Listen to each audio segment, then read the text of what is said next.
Hi everyone. In today's tutorial I'm going to demonstrate how to use Seekway Magic Player to create effects with multiple windows.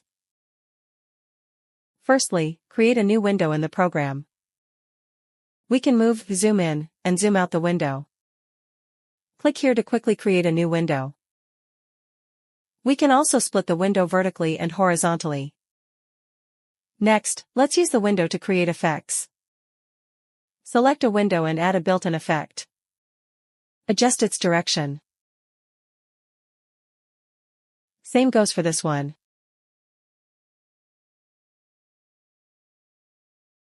Select another window and import video. Choose Add to Window.